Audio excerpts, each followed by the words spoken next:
Welcome to Sharp Sharp for this week. We're recording live on Wednesday, the 29th of April, and it's fantastic to have you here with me, Rob Rose from Currency News, and Zukile Majova from Scrolla.Africa. It's been a fantastic week. Zuks, how are you doing? Well, I mean, not so great if you're an illegal foreigner in South Africa, right? Yeah, it has been a very terrible month from Durban to Pretoria, East London. At some point, they were in East London, so it's just getting stronger and stronger. This March and March movement. There's a They're in sense that Joburg it's today. building, right? I mean, there's a sense that like we have an undercurrent of xenophobia that's building towards something quite destructive. You know, we've had waves of xenophobic violence in the past. I mean, do you feel like we're moving towards a situation where something might break at some point? I'm suspecting, Rob, the situation could have been worse had the king of the Zulus, King Misuzulu Zwelithini, not intervened. Because what was happening, Rob, was that there was this build-up of anger and frustration and all of that has been happening now, I think probably since last year during the height of the spaza shop situation where a lot of kids got poisoned. And basically it was a situation of people or shop owners trying to manage infestation of rats and all of that. And they got rat poison, quite an extreme type of poison, which end up affecting the snacks and everything that the kids were buying. So a genuine a mistake. And it turned out because the spaza shop are mostly owned by the foreigners, it then became a situation of the foreigners are poisoning our people and all of that. And it blew way out of control. And now I think the Zulu king was able to realize that the hostels were going to take over this fight and turn it into something else. And he said, okay, I need to appoint somebody who's going to be the face of this movement, of this campaign. And he appointed someone called Pagelum Tagat. A weird name, really. It really means dish food for a witch or a wizard. That's a very weird name, Pagelum Tagat. So that's the man you see in front now leading these protests. So to an extent, now that there is a hand of a king involved there, you can expect that people in the hostels will not go overboard, because at the end of the day, they all submit to the king. You know, I mean, South Africa is home to 2.4 million migrants, which is about 4% of the population. So that's a tinderbox that, if lit, could be extremely destructive. And these marches that have been going on in the past week, I mean, I've seen signs by this March and March organization.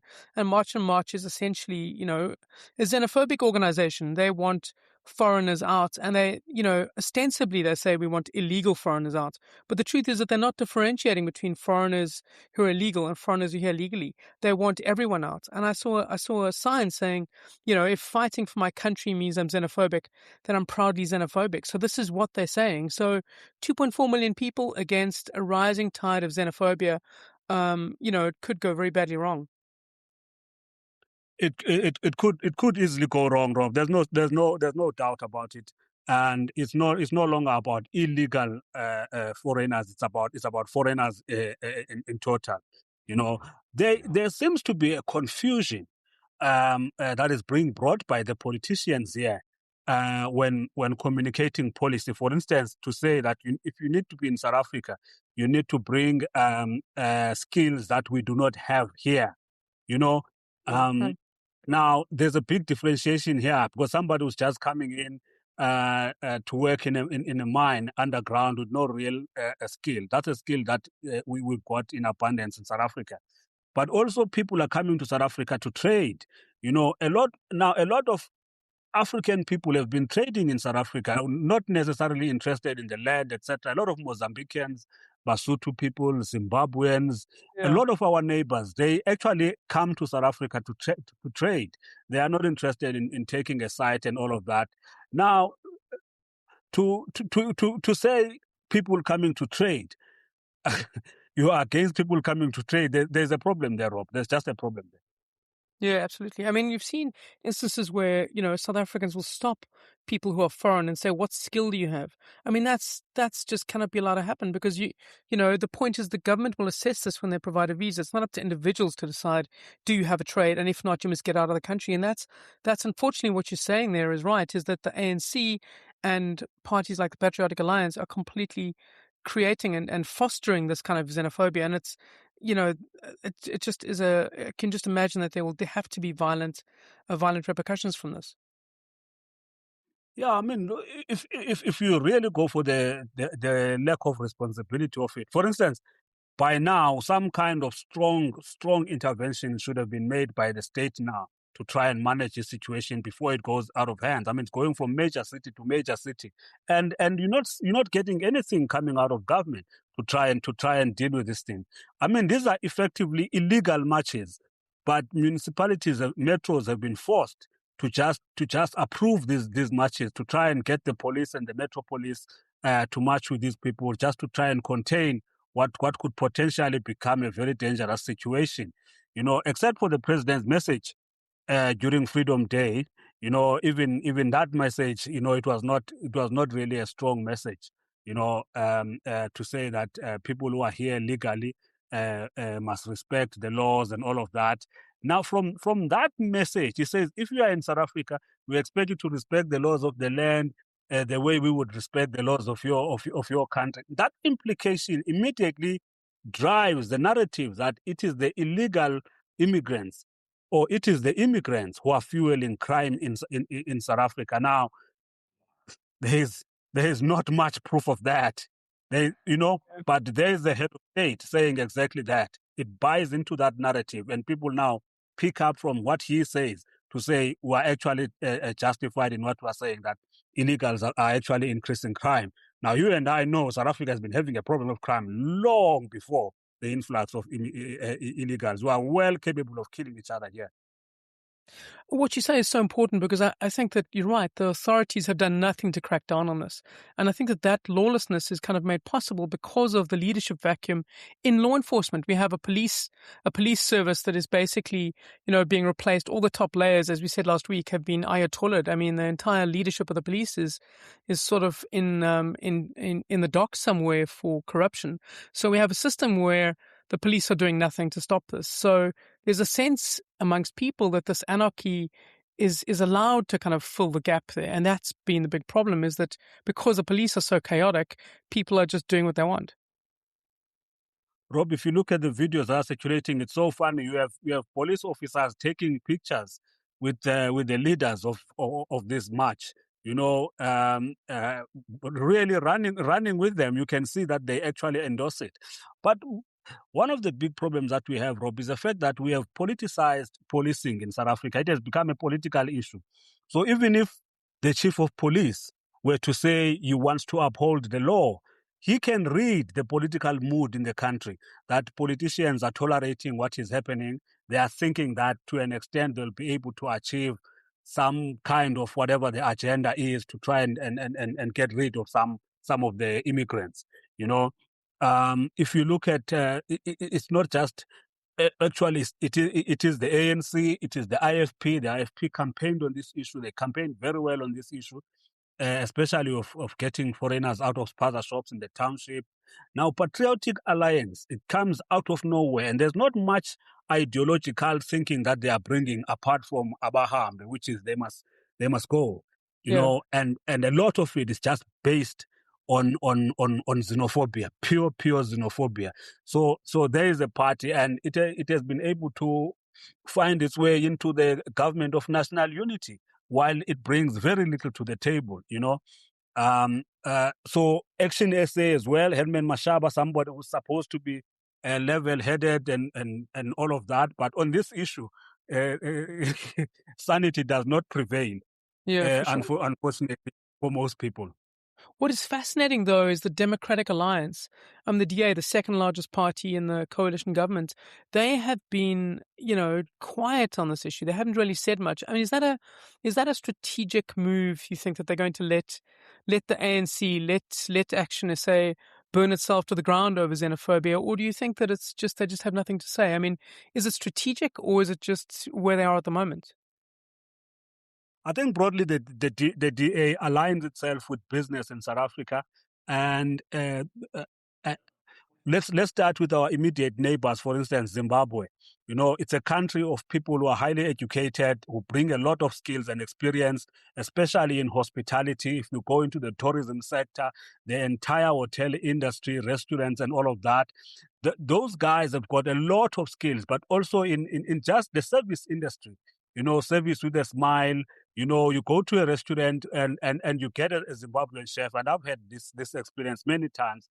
The kind of service that they bring, you can tell that while Zimbabwe was still a good country, a lot of education was done for its people, especially in terms of how they conduct themselves in the tourism industry. Mm. So the approach to business is to try and get as many of these people into South Africa to get tourists to experience what is supposed to be service with a smile really in South Africa, and also for the locals to actually learn from these Africans who are actually professionals in terms of running this particular very important industry with millions and millions of people coming to South Africa.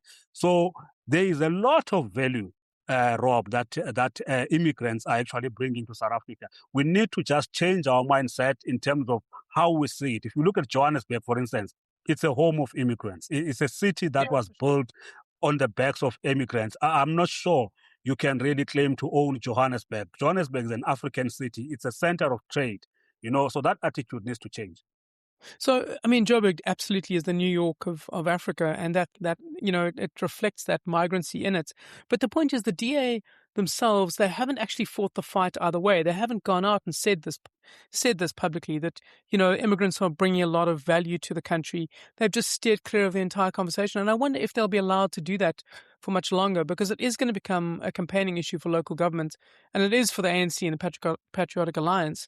Or if the DA can just simply stick to their guns and say, well, we're here to fix potholes. I wonder if the ideological issues, they'll be allowed to just get away with ignoring it.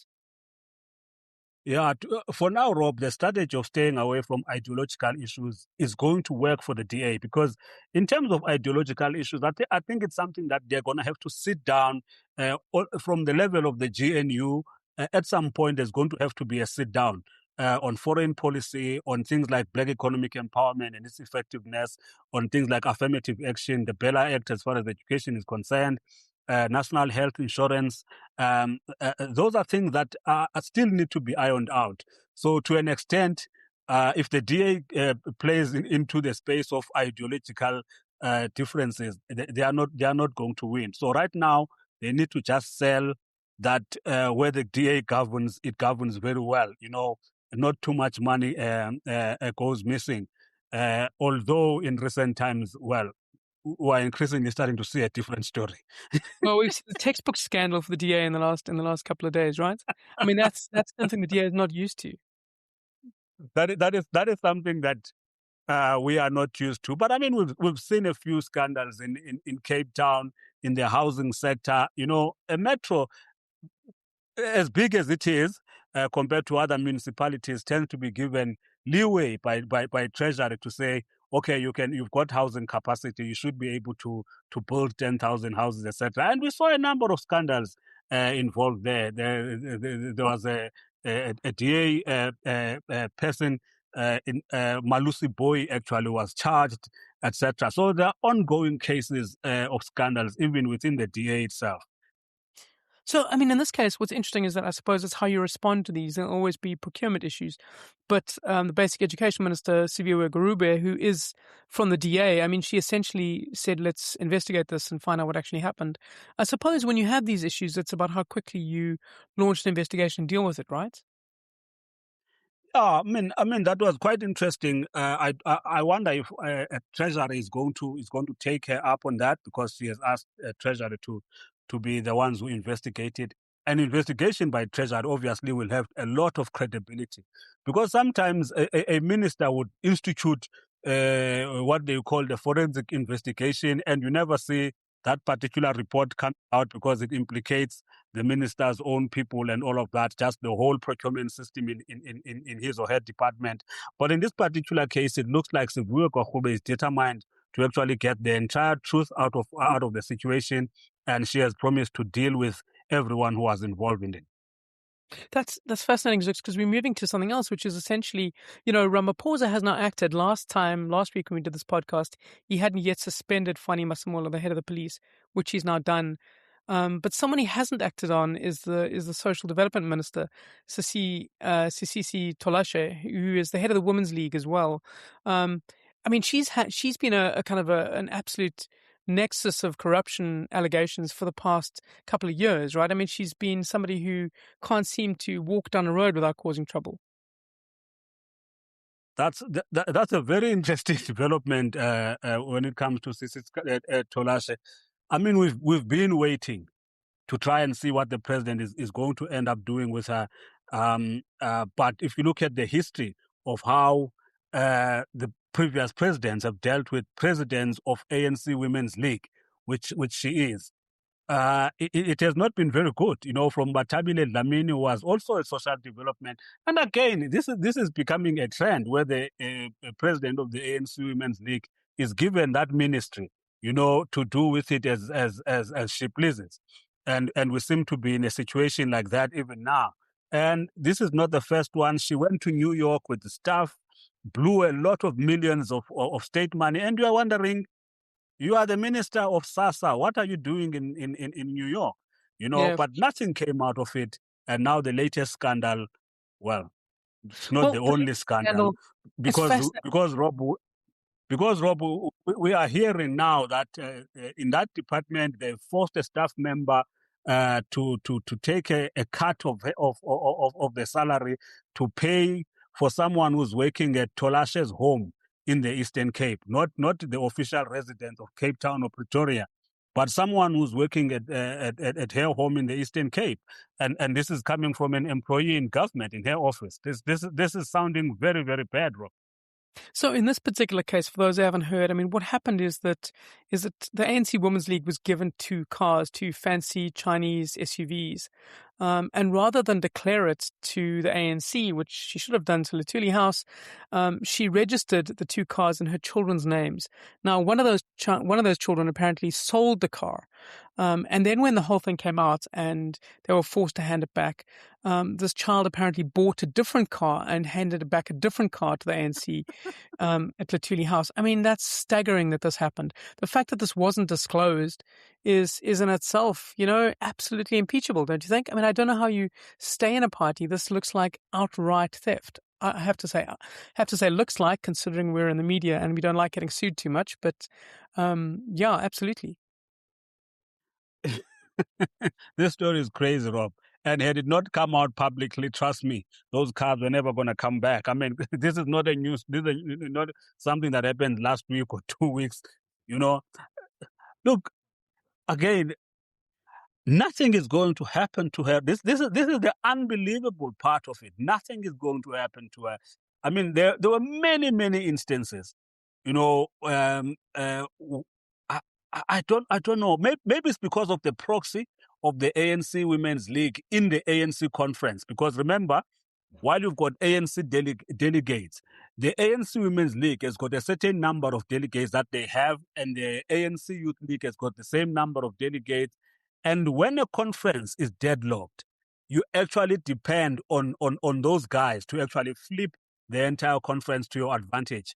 And to an extent, Ramaphosa, for the past two conferences, has been in control of the ANC Women's League vote. They've given him a lot of backing, and Tolashe has been right at the forefront of ensuring that.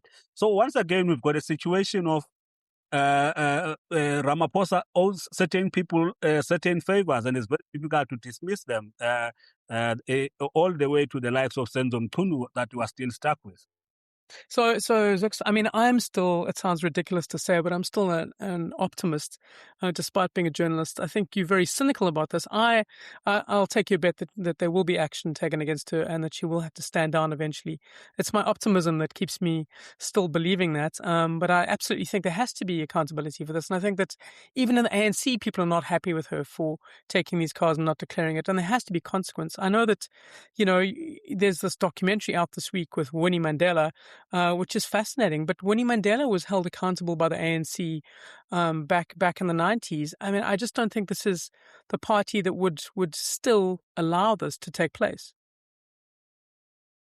Now you are comparing apples with oranges now, Rob, or maybe apples with potatoes, really, because now the kind of ANC that you are talking about had very strong leaders, people who took very tough decisions. Nelson Mandela against the entire ANC took the route of democracy, took the route of the GNU at the time, a very, very unpopular decision, but he was able to say, this is the way and you are going to have to follow me.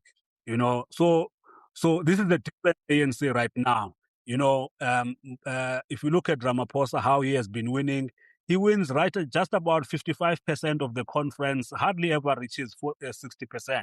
So if you've got 45% of the conference, still people will back Jacob Zuma faction, even though he's gone, but the remnants of that faction, Paul Mashatiles, etc. It's very, very difficult when you don't have the full backing of the National Executive Committee. So I think whatever Ramaphosa wants to decide, or even whatever his wishes, it's very, very difficult to actually implement it at the moment, Rob. But it's, he talks about renewal, right? And part of renewal are these associations of the ANC, these kind of like these structures. The ANC Youth League has been a disaster since Julius Malema's time. Allegations of being completely co-opted and bribery and all kinds of things, right down to the Brett Kebble era. So the ANC Youth League hasn't reformed. The ANC Women's League now is pretty much like you said, from Batubile Dlamini to Sisisi Tolashe. Like they basically are the place where bad things go to happen. This cannot, if the organization is intent on renewal, I think this is where it should start. And this tells the lie to any efforts by Ramaphosa to reform the ANC. Does this mean the ANC is just ethically dead? I mean, I think it's these organizations should prove it, right? When we are dealing with factions, Rob, renewal needs honesty, and you don't have honesty right now. Ramaphosa is very strong on people who are against him. I mean, even if they are powerful. I mean, the Secretary General of the ANC, it's Mahashule. That's a powerful position. He was dealt with effectively. He is being prosecuted for like a normal criminal, and it's ongoing. It's in your face. Everybody can see. So you can see how ruthless Ramaphosa can be if you are not his camp. And this is part of the criticism about why this renewal is not working, is that he seemed to target people who are not in his camp. Those who are in his camp tend to survive. Senzo Mtunu, Sisisi Tolashe. You can see the tolerance of some of the people who are in his camp, Fikile Mbalulas, etc. All of those people, there are files against them about all sorts of things that they have done. You've got people in government who were implicated in the Zondo Commission. Those people are still there. So the president can be ruthless if you are against him, but he's very soft on those who are with him. I've never seen him be ruthless ever. I mean, even Ace Magashule, I mean, you have a sense that it was somebody else who drove that. Others in the ANC drove that. I mean, Ramaphosa, I mean, he's the master of diplomacy. He's not a guy who ever takes a hard decision. Well, the Ace Magashule one was quite something. I mean, look, it's not easy to let go of a sitting secretary of the ANC. What you do, you wait for conference, you try to unseat them at conference. The situation with Tolashe, for instance, because there's an elective conference coming up, the leagues are preparing for their elective conferences. Her term is going to end. She's not going to get it renewed. Someone else is going to come in. You see, that's how they're going to offload her. Otherwise, she's not going to be offloaded while she's still in office. Okay, so the bet is, I say $1,000 on her getting removed before then. So I suppose I'd like to lose that, right? or maybe move to a different ministry, etc. As we saw with Simelane was implicated in the VBS scandal. She used to be Minister of Justice, and instead of being kicked out, for very, very clear corruption, she's still in government. So, as a final thing before we wrap up, I think we have taken a lot of pot shots at the ANC and talked about the kind of institutional degradation. But I think it's good to talk about Zuks, the extent to which a DA minister is now caught in another, well, not quite a scandal, but certainly a delusion. Malatsi, the telecoms minister, the communications minister, launched an AI policy and then embarrassingly had to withdraw it because this AI policy itself had AI delusions in it. I mean, Zuks, isn't that just incredibly embarrassing? It indicates, well, when the revolution comes and the robots are here to take over, we won't be able to organize our rush for the exit even. It's a very unfortunate situation for Soli. I mean, this is somebody I really, really like, his potential and all of that. He admits that this is a very embarrassing situation. Look, Rob, this thing is going to happen to a lot of professionals at university level, professors, people doing PhDs and masters.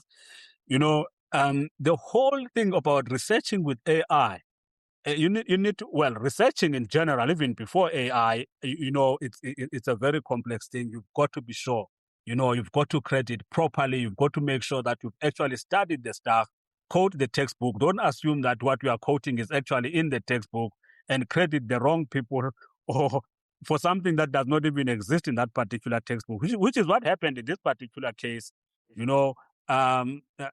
There's nothing else to say, Rob. This is very embarrassing for Soli. It's embarrassing. I've seen it in international news websites and international news services. I mean, what Sali Malatsi said is that, this is not a mere technical issue. This has compromised the integrity and credibility of the entire draft policy.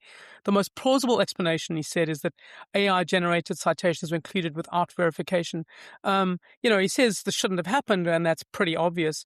But it's staggering that it could have happened, that you have people in the department who don't check this. You have the sense from the outside that we have a well-oiled machine. People are paid millions to make sure they get the stuff right. And then you have something like this, which just shows that, we're half a step away from incompetence. I mean, that's the scary part, right? That is absolutely the scary part, Rob. Look, government, Rob, increasingly now has got every department being given to a different party, tends to be staffed with people from that particular party as opposed to professionals who have proven themselves, who have got credibility and all of that. So you are always going to get caught in a situation like that where the entire department is actually a political party, and we as ordinary South Africans are not expecting that. So you are always going to get caught in these particular situations. But previously, Rob, the way it worked when it comes to drafting policy, politicians will draft policy and they will send it out to professionals, to specialists in that particular field, professors and all of that. Those people will actually look at the policy and go back to government.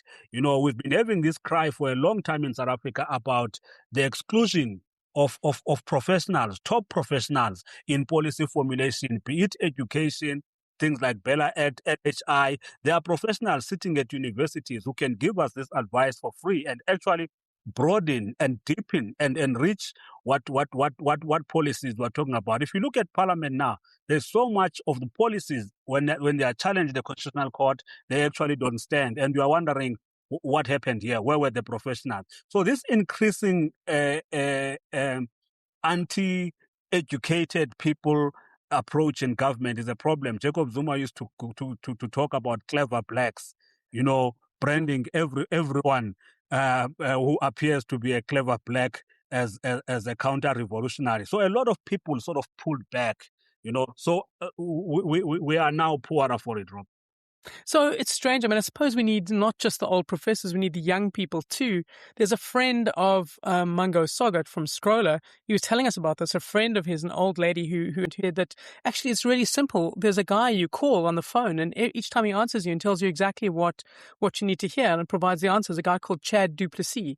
And I think that maybe there was too many Chad Du Plessis being called for this AI policy and not enough real people. I think we're always going to need real people, Rob. With us being in the newsrooms and etc. Increasingly we are using AI to check things, to edit this, to improve that copy, clean up here, clean up there. But at the end of the line, you got to have real people, real professionals with lots of experience to make sure that the news copy is still clean. Okay, well, I suppose if anyone out there spots Chad Du Plessis running around and not on your phone, please give us a call and let us know where we can find him. We'll definitely have him on the next show. Otherwise, that's Sharp for this week. And thanks very much for joining us. We'll see you next week.